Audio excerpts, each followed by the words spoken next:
கண்ணியத்திற்குரிய சகோதர சகோதரிகளே, பல இறைவன் அருளால் 21 நோன்புகளை நிறைவேற்றுவதாக 22ஆம் நாள் நோன்பை எதிர்பார்த்து நாம் எல்லாம் இங்கே வந்திருக்கின்றோம். நேற்றைய தினம் திருமுறை குர்ஆனுடைய வரலாறு என்ற தலைப்பின் கீழாக ஒவ்வொரு நபிமார்களுக்கும் இறைவன் வேதம் வழங்கியிருக்கின்றான், அதை எப்படி நம்ப வேண்டும், அதனால் என்ன பயன் இருக்கிறது என்ற ஒரு பொதுவான அடிப்படை செய்தியை இன்றைய தினம் பார்த்திருக்கின்றோம். இறைவன் திருமறை குர்ஆனில் யா அஹ்லல் கிதாப் என்று சொல்லக்கூடிய ஒரு சமுதாயம், உலகத்துல எத்தனையோ நபிமார்கள், அந்த நபிமார்களுக்கு இறைவன் வேதம் வழங்கியதாக சொல்லி காட்டுகின்றான். நபி ஆதம் அலைஹிஸ்ஸலாம் முதல் மனிதனிலிருந்து அல்லாஹ்வுடைய தூதர் வரைக்கும் எல்லா நபிமார்களுக்கும் இறைவன் வேதம் வழங்கியிருக்கிறோம். ஆனால் குறிப்பிட்ட சமுதாயத்தை இவர்கள் வேதம் உடையோர் என்று இறைவன் கூறுகின்றான். அவர்கள் யார்? பனூ இஸ்ராயீலா? கரெக்டா சொல்லுங்க, யாரை குறித்து அல்லாஹ் திருமறையில சொல்லுகின்றான்? வேதம் உடையோர் என்று யார் அந்த பட்டியலுக்குள்ள வருவாங்க? இஸ்ரேலர்னா எல்லா இஸ்ரேலும் வந்துருவாங்க, எல்லா நபிமார்கள் இஸ்ரேலும் வந்துடுவாங்க. யூதர்கள், கிறிஸ்தவர்கள், இரண்டு சாராரை தான் இறைவன் வேதமுடையோர் என்று திருமுறை குர்ஆனை அழைக்கின்றார். ஏனென்றால் நாம் வாழக்கூடிய இந்த சமீப காலமாக இருந்தாலும் அல்லாஹ்வுடைய தூதர்கள் மார்க்கத்தை மக்களுக்கு சொல்லக்கூடிய அந்த காலகட்டம் 1446 ஆண்டுகளுக்கு முன்பாக அல்லாஹ்வுடைய தூதர்கள் பிரச்சாரம் செய்யக்கூடிய நேரத்தில் எந்த பகுதியில் இருந்தாங்க? யூதர்கள் எந்த பகுதியில் வசித்தாங்க? மதீனால தான் இருந்தாங்க. கிறிஸ்தவரா இருந்தாலும் யூதர்களா இருந்தாலும் அல்லாஹ்வுடைய தூதர்கள் வாழக்கூடிய அந்த காலத்திலும் இருந்தார்கள், இன்றைக்கும் வாழ்ந்து கொண்டிருக்கின்றார்கள். உதாரணமா யோசித்து பாருங்க, நபி மூசா அலைஹிஸ்ஸலாம் அவர்களுக்கு வழங்கப்பட்ட விதம் தௌராத், அவர்கள்லாம் பின்பற்றக்கூடியவர்கள் யூதர்களா இன்று வரைக்கும் நாம் எல்லாம் அவர் நினைச்சுக்கிட்டு இருக்கிறோம். அப்படி வாழ்ந்த மக்கள் நபி மூசா அலைஹிஸ்ஸலாம் அவர்களை ஏற்றுக்கொண்ட அந்த மக்களா இருந்தாலும், நபி ஈசா அலைஹிஸ்ஸலாம் அவர்களை ஏற்றுக்கொண்ட கிறிஸ்தவரா இருந்தாலும், இன்றைக்கு அல்லாஹ்வுடைய தூதரை பின்பற்றக்கூடிய நாமா இருந்தாலும் எல்லா நபிமாரும் நம்ப கொண்டிருக்கிறோமா இல்லையா? எல்லா நபிமாரும் நம்பிக்கை கொண்டிருக்கின்றோம். எல்லாருடைய வேதம் சொல்லக்கூடிய ஒன்று லா இலாஹ இல்லல்லாஹ், அல்லாஹ் வணக்கத்துக்குரிய ஒருவனை மட்டும்தான் வணங்க வேண்டும் என்ற கொள்கை எல்லா வேதங்களும் சொல்லுகின்றது. எல்லா தூதர்களும் அதைத்தான் மக்களுக்கு பிரச்சாரம் செய்தார்கள். ஆனால் எந்த இடத்துல எல்லா நபிமார்களுக்கும் வேதம் என்பது மாற்றப்படுகின்றது என்றால், பொதுவாக ஒரு வேதம் என்பது இறைவன் இறக்கிறான். அந்த வேதம் எப்போது கால வரையறை முடியும் என்றால், அந்த நபி மரணித்து விட்டால் அந்த நபர்களுக்கு வேதம் என்பது முடிவடைந்து விடும். அதற்கு பின்பாக ஒரு தூதர் வந்து அவர்களுக்கான சட்ட திட்டங்களை கொண்டு வரக்கூடிய நேரத்துல தான் அந்த மக்கள் அந்த நபியை பின்பற்றுவாங்க. இறைவன் திருமறையில ஒரு சாராரை குறிப்பிட்டு சொல்றான். ஒரு நபி உலகத்துல வந்திருக்கிறாங்க, அந்த நபி மக்களுக்கு பிரச்சாரம் செய்யறாங்க, வேதத்தின் மூலமாக பிரச்சாரம் செய்து மக்களை நேரில் நோக்கி அழைக்கிறாங்க. அந்த நபி மரணிக்கிறார் அல்லது கொல்லப்படுகிறார். அவர் இறந்த பின்பாக அடுத்த நபி வருவதற்கு உள்ளாக அந்த இடைப்பட்ட காலகட்டத்தில் இறைவன் ஒருவன் தான் என்று ஏற்றுக்கொண்ட மக்கள் சிலர் இருப்பாங்க. அந்த மக்களுக்கு ஒரு பெயரை குறிப்பிடுகின்றாங்க இறைவன், சாபியன்கள். சாபியன்கள்னா தூதர்கள் வராத காலகட்டம் இருந்தாலும் அந்த காலகட்டத்தில் இறைவன் ஒருவன் தான் என்று ஏற்றுக்கொள்ளக்கூடியவராக இருப்பாங்க. அல்லாஹ்வுடைய தூதருடைய காலத்திலையும் ஒரு நபித்தோழர் இருந்தார். யார் தெரியுமா? ஒரே ஒரு நபித்தோழர் மட்டும் ஒரு செய்தி கேள்விட்டு ஓடி வருவார், ரசூலா பார்க்கிறதுக்காக ஓடி வருவார். அவர் இல்லை, அவருடைய வரலாறு தனி. அபூதரன் சொல்லக்கூடிய அந்த நபித்தோழர் தான் அல்லாஹ்வுடைய தூதர்கள் மக்களுக்கு பிரச்சாரம் செய்யக்கூடிய நேரத்தில் இவரை போன்ற ஒரு செய்தி, அதாவது நீங்கள் பின்பற்றக்கூடியதை போன்றுதான் அவருடைய சவர் வந்து சொல்லுவாங்க. உனைஸ் என்று சொல்லக்கூடிய அந்த நபித்தோழர் சொல்லுவாங்க, நீங்கள் எந்த கொள்கையை சொல்லிக் கொண்டிருக்கிறீர்களோ நம்பிக்கொண்டிருக்கிறீர்களோ அதே கொள்கையோடு ஒருவர் நபி என்று மக்களுக்கு பிரச்சாரம் செய்கின்றார் என்று ஒரு செய்தி சொல்லுவாங்க. அப்ப சாபியன்கள் என்றால் இறை தூதர் வராத காலகட்டமாக இருந்தாலும் அந்த காலகட்டத்திலும் இறைவன் ஒருவன் தான் என்பதை உள்ள அச்சத்தோடு சிந்தனையோடு அவர்கள் புரிந்து கொண்டு வாழக்கூடியவராக இருப்பாங்க. இது சாபியன்களுடைய அளவுகோல். இப்படியாக எல்லா நபிமார்களும் மக்களுக்கு பிரச்சாரம் செய்கிறாங்க. பிரச்சாரம் பண்ணக்கூடிய இடத்துல நபி மூசா அலைஹிஸ்ஸலாமுடைய சமுதாயம் பற்றி பலவையான உரைகளை நேற்றைய தினம் முதற்கொண்டு சொல்லி இருக்கிறோம். அதுல நம்ம மூசா அலைஹிஸ்ஸலாமுடைய சமுதாயம் அவர்கள் பலவிதமான அருட்கொடைக்கு உள்ளாக்கப்பட்டவர்கள். ஆனால் அந்த நபி மூசா அலைஹிஸ்ஸலாமுடைய சமுதாயம் எந்த நபி வரைக்கும் மட்டும் ஈமான் கொண்டிருந்தாங்க? எந்த நபி வரைக்கும் ஈமான் கொண்டிருந்தாங்க? மூசா அலைஹிஸ்ஸலாம் பின்பற்றவங்க மூசா அலைஹிஸ்ஸலாம் மட்டும்தான் நம்புவாங்க. அதற்கு பின்பா வந்த எந்த நபிமாரும் நம்பவில்லை. யோசித்து பாருங்க, ஒரு கேள்வி. நபி மூசா அலைஹிஸ்ஸலாம் அவர்களுக்கு பின்பாக நபி ஈசா அலைஹிஸ்ஸலாம் வந்தார்களா? இடைப்பட்ட காலத்தில் வேற யார் வந்திருக்கிறாங்க? தூதர்களாக ஜக்கரியா வந்திருக்கிறாங்க இடைப்பட்ட காலத்திலயா? சரி, வேற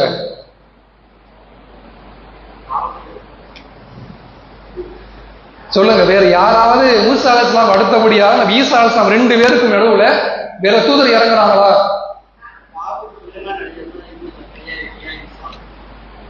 சரியா சொல்றாங்க. இறைவன் திருமணம் சொல்லி காட்டுறான். மூசா அலைஹிஸ்ஸலாம் அடுத்தபடியாக தாவூத் அலைஹிஸ்ஸலாம் வந்தாங்க. தாவூத் அலைஹிஸ்ஸலாமுடைய மகன் சுலைமான் அலைஹிஸ்ஸலாம் வந்தாங்க. ஜக்கரியா அலைஹிஸ்ஸலாம் வந்தாங்க. அவருடைய மகன் யஹ்யா அலைஹிஸ்ஸலாம் வந்தாங்க. அவர்களோடு ஈசா அலைஹிஸ்ஸலாம் வந்தாங்க. இப்படி இத்தனை நபிமார்கள் உலகத்துக்கு வந்திருக்கிறாங்க. நபி மூசா அலைஹிஸ்ஸலாம் மரணித்த உடனாக அந்த தௌராத்தின் நிலை என்ன ஆக மாறும்? என்னவா மாறும்? தூதர் மரணிச்சுட்டாருன்னா அந்த வேதம் எக்ஸ்பைரி ஆயிடும். அதற்கு பின்பாக அந்த வேதத்தை பின்பற்ற கூடாது. இதுதான் இறைவனுடைய விதி. அதுதான் இறைவன் ஏற்பாடு செஞ்சிருக்க நியதி என்னவென்றால், ஒரு தூதர் மரணித்து விட்டால் அந்த வேதம் என்பது அந்த மக்கள் ஏற்புடையது கிடையாது. அதற்கு பின்பாக வரக்கூடிய தூதர்கள் தான் மக்களுக்கு சொல்லுவாங்க. அல்லாஹ்வுடைய தூதருக்கு மட்டும்தான் இருக்கக்கூடிய ஒரு சில முக்கியமான அருட்கொடைகள் ஒன்று, அல்லாஹ்வுடைய தூதர் மரணித்தாலும் கியாமத் நாள் வரைக்கும் இருக்கக்கூடிய வேதம் திருமறை கூட மட்டும்தான் மனித குலத்துக்கான வேதம். மற்ற வேதங்கள் தான் அந்த சமுதாயங்களுக்கான கொடுக்கப்பட்ட வேதம். சரி, நபி மூசா அலைஹிஸ்ஸலாம் அவர்களுக்கு கொடுக்கப்பட்ட வேதம் நம்பினாங்க. அதே நேரத்தில் தாவூத் அலைஹிஸ்ஸலாம் அவர்களுக்கும் வேதம் வழங்கப்பட்டது, அதை நம்பவில்லை. என்ன வேதம்? சபூர் வேதம் வழங்கப்பட்டது, அதை அவர்கள் நம்பவில்லை. சுலைமான் அலைஹிஸ்ஸலாம் அவர்களுக்கு வேதம் வழங்கப்பட்டது, அதையும் நம்பவில்லை. ஜக்கரியா அலைஹிஸ்ஸலாம் அவர்களுக்கு, யஹ்யா அலைஹிஸ்ஸலாம் அவர்களுக்கு, இப்படி எல்லா நபிமார்களுக்கும் வந்த வேதம் எதையும் அவர்கள் ஏற்றுக்கொள்ளவில்லை. நபி ஈசா அலைஹிஸ்ஸலாம் அவர்களுக்கு இறங்கப்பட்ட இன்ஜீல் என்ற வேதத்தையும் அவர்கள் ஏற்றுக்கொள்ளவில்லை. அல்லாஹ்வுடைய தூதர் அவர்களுக்கு இறங்கப்பட்ட திருமறை குர்ஆனையும் அவர் ஏற்றுக்கொள்ளவில்லை. அல்லாஹ்வுடைய தூதர் அவர்கள் அந்த மக்களுக்கு போய் அழைப்பு கொடுக்குறாங்க. உங்கள் வேதத்தை உண்மைப்படுத்தக்கூடிய திருமறை குர்ஆன் எங்கள்கிட்ட வந்திருக்குது, அதை நம்பிக்கை கொள்ளுங்கள் என்று சொல்லும் போது அந்த மக்கள் சொன்ன வார்த்தை என்னவென்றால், நாங்கள் உங்களுக்கு அருளப்பட்டதை நம்ப மாட்டோம், எங்களுக்கு அருளப்பட்ட தௌராத்தை தான் நம்புவோம். மூசா அலைஹிஸ்ஸலாம் மரணித்து எத்தனையோ ஆயிரம் கோடிக்கணக்கான ஆண்டுகள் கடந்தாலும் கூட நாங்கள் யாரை பின்பற்றுவோம், எந்த வேதத்தை பின்பற்றுவோம் என்றால் தௌராத் வேதத்தை பின்பற்றுவோம். சரி, தௌராத் வேதத்தை பின்பற்றுவோம் என்று இருந்தார்களே, அதை சரியான முறை பின்பற்றினார்களா? இறைவன் எதையெல்லாம் திருமறை வசனமாக நமக்கு அருளப்பட்டதை பின்பற்றிக் கொண்டிருக்கிறோம். ஆனால் அவர்கள் எப்படி இருப்பார்கள் என்றால், பலவிதமான மோசடிக்கு உள்ளான நபர்களாக இருப்பாங்க. செல்வத்துக்காக, ஆதாயத்துக்காக, அற்ப விலைக்காக வேத வசனங்களை மாற்றுவார்கள், சட்ட திட்டங்களை மாற்றுவாங்க. இறைவன் திருமறை எச்சரிப்பான், நீங்கள் பாதி ஏற்றுக்கொண்டு பாதி மறுக்கின்றீர்களே, உங்களுக்கு என்ன கேடு வந்தது? உங்களுக்கு நல்லா எச்சரிக்கிறான். உங்களுக்கான வேதம் நம்புறீங்க, அந்த வேதத்தை உங்களுக்கு கொடுத்திருக்கிறேன், அந்த வேதத்துல பாதி ஏற்றுக்கொண்டு மீது பாதி ஏன் ஏற்றுக்கொள்ள மாட்டீங்க? வலியவனுக்கு ஒரு நீதி, எளியவனுக்கு ஒரு நீதி. யார்கிட்ட பின்பற்றுவாங்க தெரியுமா? யாரெல்லாம் தாழ்ந்த மனிதராக இருக்கின்றார்களோ, ஏழ்மையா இருக்கின்றார்களோ, தாழ்ந்த குலம் என்று கருதப்படுகின்றார்களோ அவர்களிடத்துல வேதத்தை பின்பற்றுவாங்க. ஒரு தவறு செய்தா அந்த தவறுக்கு தண்டனை கொடுப்பாங்க. அல்லாஹ்வுடைய தூதர்கள் வந்து கேட்கிறாங்க, சிபாரிசு பண்றதுக்காக வர்றாங்க. யூத சமுதாயத்தினுடைய இரண்டு, ஒரு ஆணும் பெண்ணும் விபச்சாரம் செய்து விட்டார்கள். விபச்சாரம் செய்த பின்பாக அல்லாஹ்வுடைய தூதர் வருகின்றார்கள். அல்லாஹ்வுடைய தூதர் நபிகளார் அவர்களை சந்தித்து, முகம்மது அவர்களே, எங்களுக்கு தண்டனை கொடுங்க, எங்கள் சமுதாயத்தை சேர்ந்தவர்கள் தவறு செஞ்சுட்டாங்க என்று சொல்லும் போது அல்லாஹ்வுடைய தூதர் அவர்கள், எங்களுக்கு அருளப்பட்ட விதம் திருமறை மனித சமுதாயத்துக்கானது, நீங்கள் உங்கள் வேதம் என்று நினைக்கின்றீர்கள், அதனால் உங்களிடத்துல நான் திணிக்க மாட்டேன், உங்கள் வேத அடிப்படையில் என்ன தண்டனை சொல்லுங்க. என்ன சொன்னாங்க?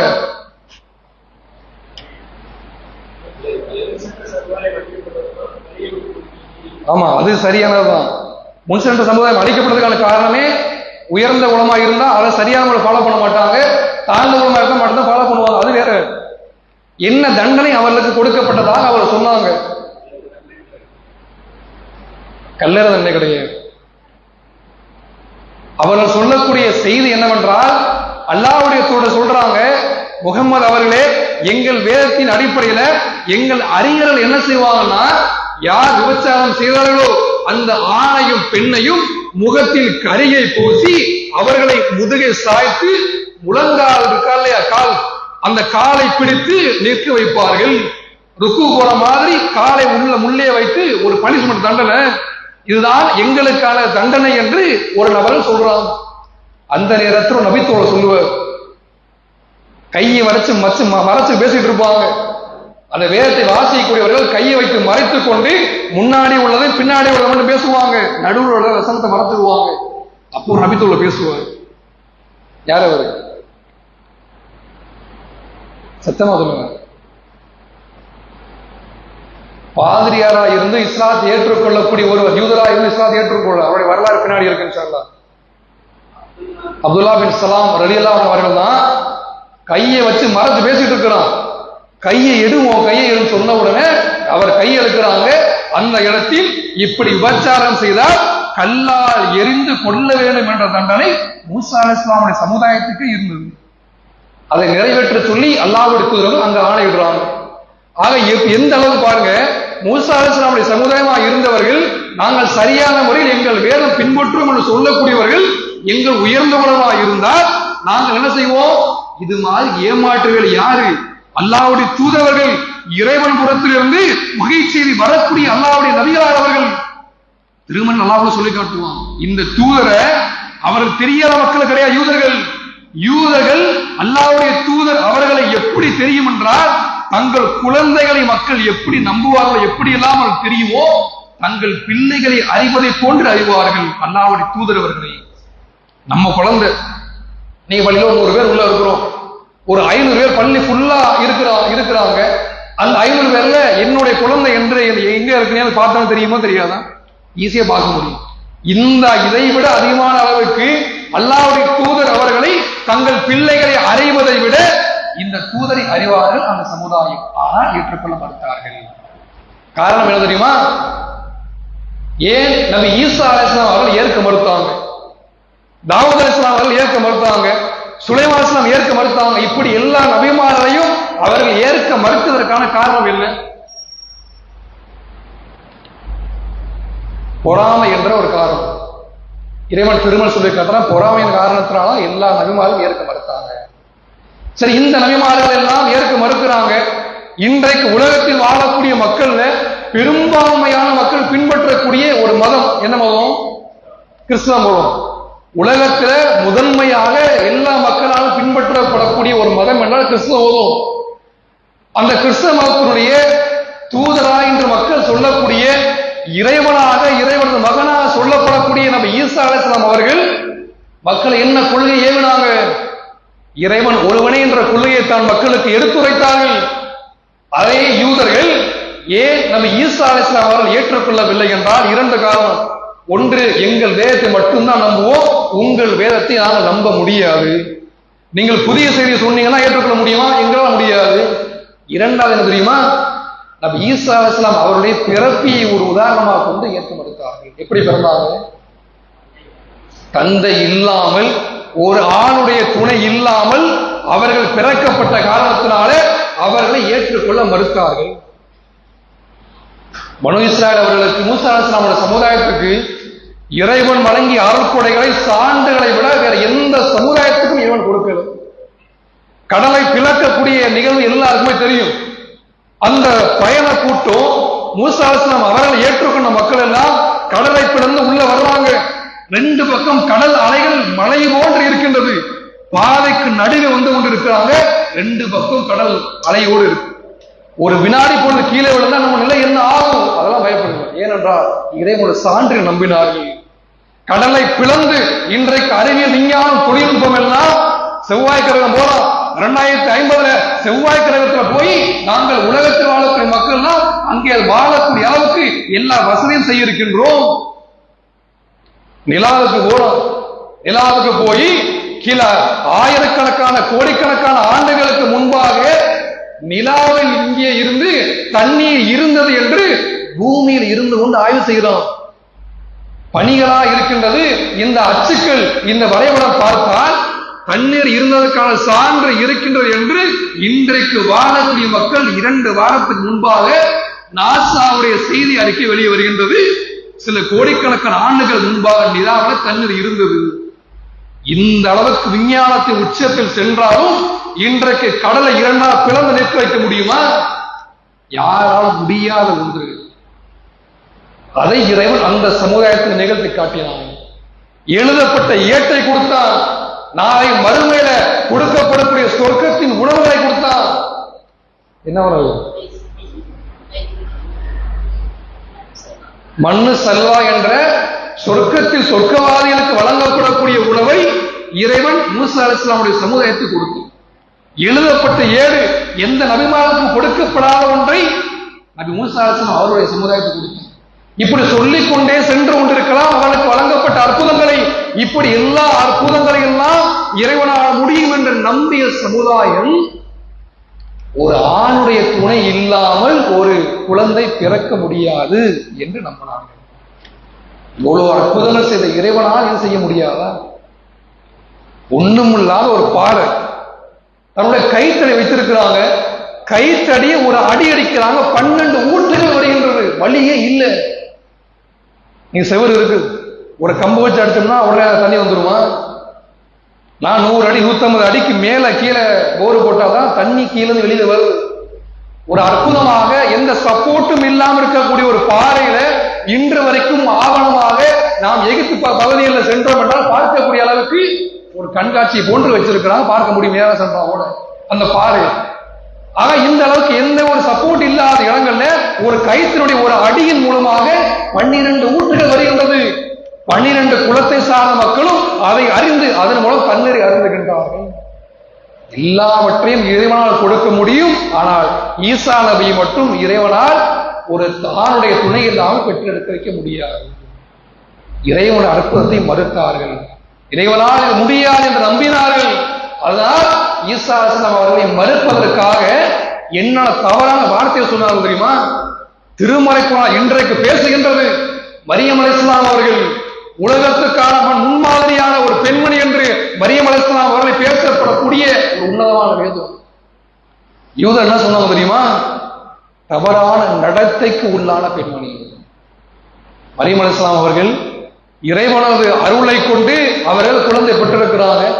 அதை எப்படி சொன்னார்கள் என்றால் ஒரு விபச்சாரி என்ற வார்த்தையை பயன்படுத்தி இறைவன் பாதுகாக்க வேண்டும்.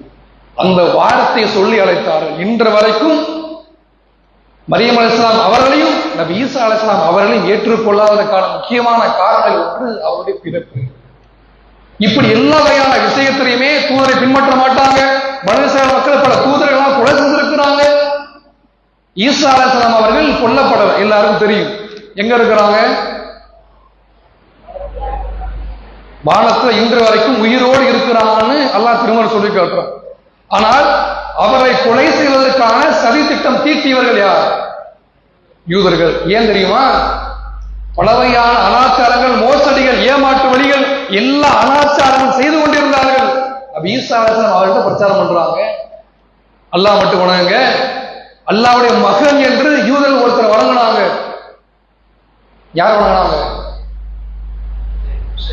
உசைர் அவர்களை அல்லாஹ்வுடைய மகன் என்று வணங்கினாங்க. அவர்களின் பிரச்சாரம் செய்தாங்க. நீ அல்லாஹ் மட்டும் வணங்க பிரச்சாரம் செய்யலாம், ஏற்றுக்கொள்ளவில்லை. நீங்கள் சொல்வதை நாங்கள் ஏற்றுக்கொள்ள முடியாது. ஈசா அலைஹிஸ்ஸலாமுடைய பிரச்சாரத்தை மறுத்தார்கள். அவர்கள் செய்யக்கூடிய மோசடி எல்லாவற்றையும் மக்களுக்கு எடுத்துரைத்தார்கள். அவர்கள் செய்யக்கூடிய அநியாயங்கள் எடுத்துரைத்தார்கள். அதன் காரணத்தினாலே நபி ஈசா அலைஹிஸ்ஸலாம் அவர்களை கொல்வதற்காக பல சதியெல்லாம் தீட்டினார்கள். அந்த நேரத்தில் இறைவன் அவர்களுக்கு ஆள் மாற்றம் செய்யப்பட்டது. அவர்களை போன்ற தோற்றத்தை இறைவன் இன்னொரு மனிதர் கொடுக்கப்பட்டு அந்த நபரை சிலுவையில் அறைந்தார்கள், கொல்லப்பட்டார்கள். ஆனால் ஈசா அலைஹிஸ்ஸலாம் அவர்களை இறைவன் உயர்த்தி விட்டார்கள். இதுதான் அவருடைய சம்பவங்கள். இந்த அளவுக்கு யூதர் என்பவர்கள் மோசமானவர்கள், பெரும்பாலும் வேதம் பின்பற்றக்கூடிய சொல்லக்கூடியவர்களை பெரும்பாலும் சிலர் நல்ல இன்றும் இருக்கிறாங்க. அது வேற. பெரும்பாலானவர்கள் இப்படி இருக்கக்கூடிய மக்கள். இது முதல் விஷயம். அவருக்கு இயேசு அவர்களை இவர்கள் ஏற்றுக்கொள்ளாதற்கான காரணம் பொறாமை, அவருடைய பிறப்பு, அவர்கள் செய்யக்கூடிய தவறை சுட்டி காண்பித்தது. இப்படி பல வகையான பட்டியல் போட்டுக்கொண்டே போகலாம். இது முதல் செய்யும். இரண்டாவது, இன்றைக்கு பெரும்பாலும் ஆளக்கூடிய கிறிஸ்தவர் இருக்கிறாங்க. கிறிஸ்தவருடைய அடிப்படையில அவருடைய வேத நூல் என்ன? அவருடைய வேத நூலை எதை பின்பற்றுகிறாங்க? பைபிள். இந்த செய்தியெல்லாம் நாம் சொல்லுவதற்கான ஒரு காரணம் என்னவென்றால், திருமறை குர்ஆன் என்பது இறைவனால் அருளப்பட்டது என்பதை நம்பக்கூடிய நாம் முந்தைய வேதங்கள் என்றால் என்ன, இன்றைக்கு எதை அவர்கள் பின்பற்றிக் கொண்டிருக்கின்றார் என்பதை தான் தெளிவாக புரிந்து கொள்ள வேண்டும். நம்முடைய பிரச்சாரத்துக்கு அதுதான் நமக்கு வலு சேர்க்கக்கூடிய ஒன்றாக இருக்கும். இந்த பைபிள் என்பது எப்போது இயற்றப்படுவது தெரியுமா? நம்ம ஈசா அலைஹிஸ்ஸலாம் அவர்கள் உயிரோடு இருக்கும் போது இதை அவர்கள் சேமித்து வைக்கிறார். அதை பற்றியான சம்பவம் சில நாளை ஒரு செய்தியில் முழுவதுமாக இருக்கின்றது. அவருடைய வரலாறு சம்பந்தமாக, வேத நூல் சம்பந்தமான செய்தி சில நாளை இருக்கு. இன்றைக்கு அவர்களுடைய பைபிள் என்பது எப்போது இயற்றப்பட்டது என்றால், நம்ம ஈசா அலைஹிஸ்ஸலாம் அவர்கள் உயிரோடு இருக்கக்கூடிய நேரத்தில் பைபிள் என்ற வேதம் இல்லை. கிபி 325ஆம் ஆண்டு கான்ஸ்டன்டைன் சொல்லக்கூடிய ஒரு மன்னன், கான்ஸ்டாண்டின் நோபில் என்ற பகுதியில் ஆட்சி பண்ணிக்கிட்டு இருந்தோம். இன்றைய இருக்கக்கூடிய இஸ்தான்புல், அதாவது துருக்கியினுடைய ஒரு நகரம். அந்த இஸ்தான்புல் என்ற நகரத்தை அன்றைக்கு ரோம் சாம்ராஜ்யத்துடைய முக்கியமான பகுதியை ஆட்சி செஞ்சுக்கிட்டு இருந்தாங்க. அந்த மன்னன் கிறிஸ்தவ மதத்தை ஏற்றுக்கொள்கின்றான். அது வரைக்கும் அங்கங்க கொஞ்சம் மக்கள் இருந்தாங்க, கிறிஸ்தவரை ஏற்றுக்கொண்டு ஈசா சபை ஏற்றுக்கொண்டு இருந்தாங்க. ஆனால் அந்த மன்னன் ஒரு நேர்வழிக்கோ ஒரு மார்க்கத்தை ஏற்றுக்கொண்டான் என்றால், அங்கே வாழக்கூடிய எல்லா மக்களும் அந்த மார்க்கத்தை மதத்தை பின்பற்ற வேண்டும். அதுதான் எழுதப்படாத சட்டமாக இருந்தது. அது ஏற்றுக்கொள்ளாத மக்களாக இருந்தால் கொலை செய்யவும் துணிந்தவர்கள். அந்த அடிப்படையில் இருந்த அந்த கான்ஸ்டன்டைன் என்ற மன்னன் தான் கிறிஸ்தவத்தை ஏற்றுக்கொண்ட காரணத்தினால மக்களை எல்லாம் கிறிஸ்தவத்தை ஏற்றுக்கொள்ள வேண்டும் என்று வலுக்கட்டாயமான செய்தி. அந்த நேரத்தில் தான் நம்ம ஈசா அலைஹிஸ்ஸலாம் அவருடைய செய்தியெல்லாம் நாம் ஒன்று சேர்க்க வேண்டும், அவர்களை பற்றிய செய்தி மக்கள் கொண்டு போய் சேர்க்க வேண்டும் என்ற நோக்கத்தோடு ஜூலை மாதம் கிபி 325ஆம் ஆண்டு ஒரு கவுன்சில் உருவாக்குறாங்க. ஒரு மசூரா போடக்கூடிய ஒரு சபை உருவாக்குறாங்க. அந்த சபையில யார் யாரெல்லாம் இருக்கிறாங்கன்னா, யார் யாரெல்லாம் கிறிஸ்தவத்துடைய அறிஞர்களா இருக்கிறாங்களோ எல்லா அறிஞர்களையும் ஒன்று சேர்க்கிறாங்க. எல்லா அறிஞர்களையும் ஒன்று சேர்த்து அவர்கள் வைத்திருக்கக்கூடிய எல்லா சுவிசேஷங்களும் சொல்லுவாங்க. நம்ம அத்தியாயங்கள் சொல்றோமா இல்லையா, அது மாதிரி எல்லாவற்றையும் ஒன்று சேர்த்து இதுதான் நம்முடைய வேதம் என்று மக்களுக்கு சொல்ல வேண்டும் என்ற நோக்கத்தோடு உருவாக்குறாங்க. அந்த இயக்கம் கூட்டமைப்பு உருவாக்கப்படும். அந்த இடம் அந்த நேரம் வரைக்கும் நபி ஈசா அலைஹிஸ்ஸலாம் அவர்களை பற்றி சொன்ன ஒரே செய்தி, ஒன்றே குலம் ஒருவனே தேவன்.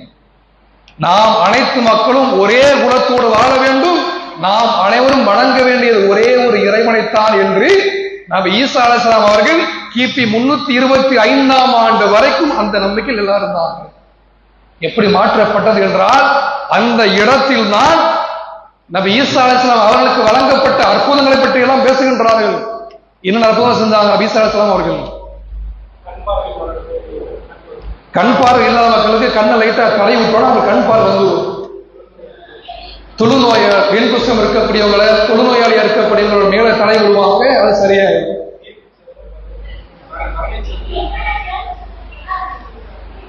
மரணித்திருக்கக்கூடியவர்களை உயிர்ப்பிப்பாங்க. வீட்டுக்குள்ள நீ என்ன உணை வைத்திருக்கிறீர் என்பதை இங்கே இருந்தோடு சொல்லுவாங்க. இது மாதிரி பல வகையான செய்திகள் எல்லாம் நபி ஈசா அலைஹிஸ்ஸலாம் அற்புதமா செஞ்சு காமிச்சாங்க. இதற்கெல்லாம் மேலாக அவருடைய பிறப்பு, ஒரு ஆண் துணை இல்லாமல் பிறந்தால் இறந்து போனவர்கள் உயிர்ப்பிக்கின்றார். இந்த தன்மை யாருக்கு முடியும்? ஒரு இறைவனால் தான் முடியும். வேறு யாரால் இந்த தன்மை இருக்க முடியாது. இப்படி தன்மை வாய்ந்த ஒருவர் இறைவனது மகன் மட்டுமல்லாமல் இறைவன் அவர்தான் என்று அந்த சபை அந்த நேரத்தில் முடிவெடுக்கின்றார்கள். அதற்கு ரெண்டு விஷயம் மட்டும் தூக்குறாங்க அவருடைய வாழ்க்கையில இருந்து. என்னவென்றால், அவர்களுக்கு திருமணம் ஆகி இருந்ததாக திருமறையில் ஒரு செய்தி இருக்கு. அது இரண்டாவது. அவர்களுக்கு பிள்ளை இருந்ததாகவும் திருமறையில் ஒரு செய்தி இருக்கு. ஆனால் அந்த இரண்டும் அவர்கள் வேதத்தின் அடிப்படையில அவர்களுக்கு திருமணம் முடிந்தது, அவர்களுக்கு மகள் என்பவர் இருந்தார் என்று அவர்கள் வேதத்தில் இருந்த செய்தியை தூக்கி விட்டார்கள். ஏன் இறந்த தூக்குறாங்க தெரியுமா? மற்ற இவ்வளவு சிறப்புகள்லாம் இருக்குல்ல, ஏன் மனைவி இருந்ததையும் ஏன் மகள் அவர்களுக்கு பிறந்ததையும் மறைத்தார் என்றால், மனைவி என்பவர் இருந்தால் இவரும் சாதாரண ஒரு மனிதனாக மக்களுக்கு பார்க்கப்படுவார். இவருக்கு குழந்தை இருந்ததென்றால் இவரும் சாதாரண மனிதனை போன்று தேவை உடையவர் என்பதை மக்கள் புரிந்து கொள்வார்கள். இந்த இரண்டும் இல்லை என்றால் அவர் இறைவனாக கருதப்படுவார். அதுவரைக்கும் அந்த மக்கள் ஈசா நபி அவர்களை தூதராக மட்டும்தான் நினைத்துக் கொண்டிருந்தார்கள். இந்த சபை கூட்டப்பட்டு அந்த சபைக்கு பின்பாகத்தான் ஒரே இறைவனை வணங்க வேண்டும் என்ற மக்களுக்கு போதிக்கப்பட்ட இறை தூதரவர்கள் இறைவனாக மக்களுக்கு தோற்றுவிக்கப்பட்டார்கள். திருமறை குர்ஆன்ல அல்லாஹ் சொல்லி காட்டும், நாம் நபியா அனுப்பப்பட்ட எல்லா இறை தூதர்களுமே பிள்ளைகளையும் கொடுத்திருக்கிறோம், அவர்களுக்கு மனைவியரையும் கொடுத்திருக்கிறோம். எல்லா நபிமார் என்று வந்துவிட்டால் நபி ஈசா அலைஹிஸ்ஸலாம் அவரும் அந்த நபிமார் என்று பட்டியல் கொடுக்குவாங்க. எல்லா நபிமார்களும் வேதம் கொடுத்திருக்கிறோம், எல்லா நபிமார்களுக்கும் இறைவன் மனைவியும் பிள்ளைகளை ஏற்படுத்தியிருக்கிறான். அந்த இரண்டையும் அவர்கள் மறுத்த காரணத்தினால்தான் இன்றைக்கு இறை தூதராக இருந்த நபி ஈசா அலைஹிஸ்ஸலாம் அவர்கள் இறைவனது மகனாக மாற்றப்பட்டார்கள். எல்லா நபிமார்களுக்கும் குழந்தை கொடுத்து சொல்றோம். 2 நபிமார்கள் வயோதிக பருவம் வயது அடைந்த பின்பாக குழந்தை பெற்றெடுக்கப்பட்டார்கள். யாரு? சக்கரியா அலைஹிஸ்ஸலாம், இப்ராஹிம் அலைஹிஸ்ஸலாம். அதையும் பாருங்க, சில வசனங்களை படிக்கும் போது கொஞ்சம் ஆழமா படிச்சோம்னா அவருடைய அர்த்தம் இன்னும் கூடுதலா புரிய முடியும். இறைவன் எல்லா நபிமார்களுக்கும் மனைவியை கொடுத்திருக்கேன், குழந்தையை கொடுத்திருக்கேன்னு சொல்றான். ஆனா இப்ராஹிம் அலைஹிஸ்ஸலாம் அவருக்கு அந்த சட்டம் தெரியுமா என்று நமக்கு தெரியாது. ஏன்னா கடைசி வரைக்கும் அவர்கள் இறைவனத்துல கையேந்தி கொண்டே இருக்கிறாங்க. இந்த சட்டம் எல்லா நபிமார்களுக்கும் இறைவன் குழந்தை கொடுப்பான் என்று தெரிந்திருந்தால் இந்த அளவுக்கு பிரார்த்தனை செஞ்சிருப்பாங்களா? எல்லா நபிமார்களுக்கும் குழந்தை பெற்றெடுக்கும் சட்டம் இறைவன் நமக்கு சொல்லியிருக்கிறோம், நமக்கான ஒரு தகவலை சொல்லியிருக்கிறான். ஆனால் இப்ராஹிம் அலைஹிஸ்ஸலாம் அவர்களும் நபி சக்கரியா அலைஹிஸ்ஸலாம் அவர்களும் பருவ வயதையெல்லாம் தாண்டி முடியெல்லாம் பழுத்த நிலையில கடைசி தருணம் வரைக்கும் எங்களுக்கு வாரிசு கூடியது கேட்டுக்கொண்டே இருந்தார்கள். இந்த அடிப்படையில இன்றைக்கு பைபிள் என சொல்லக்கூடிய வேதம் என்பது இறைவன் இறக்கிய இன்ஜீல் என்ற வேதம் கிடையாது. அப்படியே வேதமா இருந்தாலும் ஒரு பார்வைக்கு அதுல இருக்கக்கூடிய விஷயங்கள்லாம் டீட்டெயில் உள்ள போக வேண்டிய அவசியம் கிடையாது. மேலோட்டமான செய்தி போதுமான. அப்படி வேதம் என்பது பின்பற்ற இருந்தாலும் ஒரு நபி மரணத்து பின்பாக இன்னொரு நபி வந்தார் என்றால் யாரை பின்பற்ற வேண்டும்? அந்த நபி தான் பின்பற்ற வேண்டும். எந்த வேதத்தை பின்பற்ற வேண்டும்? யார் கடைசியாக அருளப்படக்கூடிய வேதமோ அதைத்தான் பின்பற்ற வேண்டும். இதற்கெல்லாம் முடிவாக நாளை மறுமை நாள்ல எல்லா மக்களையும் நம்ம விசாரிப்போம். அந்த நேரத்துல யார் யாரெல்லாம் நபிமார்களுக்கு பின்பாக இருப்பாங்களோ ஒவ்வொரு நபியை பின்பற்றக்கூடிய மக்கள் அந்த நபிமார்களுக்கு பின்னாடி இருப்பாங்க. கற்களை சிலைகளை வணங்கி வரலாம், அவைகளுக்கு பின்னாடி இருப்பாங்க. அந்த நேரத்துல யூதர்களை இறைவன் வைப்பான். உசைரை அவர்களை இறைவனது மகனா ஏற்றுள்ள மக்கள் வாங்க. அந்த மக்களை இறைவன் விசாரித்து நரையை தூக்கி எறிவான். மசீஹியரும் சொல்லக்கூடிய ஈசா அலைஹிஸ்ஸலாம் அவர்களையும் அவருடைய சமுதாயத்தை இறைவன் அழைப்பான். நீங்கள் யாரை வணங்குனீங்க? இந்த இருக்கார ஈசா அலைஹிஸ்ஸலாம் அவர்களை தான் வணங்கணும், அவருடைய தாயாரை வணங்கணும், அவர் தான் எங்களை சொன்னார் என்று சொல்லும் போது ஈசா அலைஹிஸ்ஸலாம் அவர்கள்ட்ட அல்லாஹ் கேட்பான், நீ தான் உங்களையும் உன்னுடைய தாயாரை வணங்க சொல்லி மக்களுக்கு பிரச்சாரம் செஞ்சியா? என்னுடைய இறைவா, எந்த மக்களுக்கு நான் உயிரோடு வாழக்கூடிய நேரத்தில் உன்னை வணங்க வேண்டும் என்று மட்டும்தான் பிரச்சாரம் செய்கிறேன். ஈசா அலைஹிஸ்ஸலாம் அவர்கள் எந்த மதம் சார்ந்ததாக இருந்தார்கள்? இவ்வளவு யோசனை. ஈசா நபி எந்த மதம் சார்ந்த மனிதராக இருந்தார்கள்? இஸ்லாமியனாக ஒரு முஸ்லீமாக உலகத்தில் வாழ்ந்தார்கள், அதைத்தான் பிரச்சாரம் செய்தார்கள். அந்த இடத்தில் சொல்லக்கூடிய வார்த்தை, இறைவா, இவர்கள் உன்னை வணங்குவதை விட்டு என்னையோ என்னுடைய தாயாரை வணங்குவதாக இருந்தால் இவர்களுக்கும் எனக்கும் எந்த தொடர்பும் கிடையாது. இறைவன் அவர்களை நரையில் தூக்கி எறிவான். கடைசியா ஒரு சமுதாயம் வருவார்கள். அந்த மக்கள் ஒட்டுமொத்தமாக சொர்க்கம் சென்று விடுவார்கள். அவர்கள் யார்? அல்லாஹ்வுடைய தூதர் நபிகளார் அவர்களை பின்பற்றிய சமுதாயம் நாளை மறுமையில முதலாக சொர்க்கம் செல்லக்கூடிய நபிமாருடைய சமுதாயம் யார் என்றால் நாம் தான். அல்லாஹ்வுடைய தூதரை பின்பற்றுவது மட்டும் நமக்கு வெற்றி. வேற எந்த நபிமார்களே அந்த நேரத்தை பின்பற்றி இருந்தால் வெற்றி. நாங்க தௌராத்தை நம்பணும், இன்ஜில் என்ற வேதம் நம்பியதற்காக இன்றைய இருக்கக்கூடிய பைபிள் நம்பணும் என்று இந்த பிரச்சாரம் எல்லாம் சொல்லிக் கொண்டு இருந்தால் நாளை கை சேதம் என்பது அந்த மக்களுக்கு தான். இதுதான் வேதம் என்ற அடிப்படையில் நாம் தெரிந்து கொள்ள வேண்டிய செய்திகள். இன்ஷா அல்லாஹ் நாளைய தினம் இறைவன் சொல்லக்கூடிய திருமறையில ஒரு வேதம் சம்பந்தமான செய்தி இன்று வரைக்கும் ஆதாரத்தோடு சான்றோடு இருக்கக்கூடிய ஒன்று. பல பேர் அந்த செய்தியை பார்த்து நேரலைக்கு வந்திருக்கின்றார் என்பதையெல்லாம் நாம் காணக்கூடிய ஒரு செய்தி. திருமுறை குர்ஆனுடைய சில வசனங்கள் இறைவன் சொல்லுகின்றார். அந்த செய்தியெல்லாம் நாளை நம்ம பார்ப்போம். விளக்கமா நம்முடைய அனைத்து அமல்களும் ஏற்றுக்கொண்டு நம்முடைய பாவங்களை அனைத்து மன்னித்து நாளைய மறுமையில் வெற்றி பெறக்கூடிய வாய்ப்பை வடரகமா நம் மனக்கு முதல் பெறுவோம். வாஹிதவன் அல்ஹம்துலில்லாஹி ரப்பில் ஆலமீன். அஸ்ஸலாமு அலைக்கும்.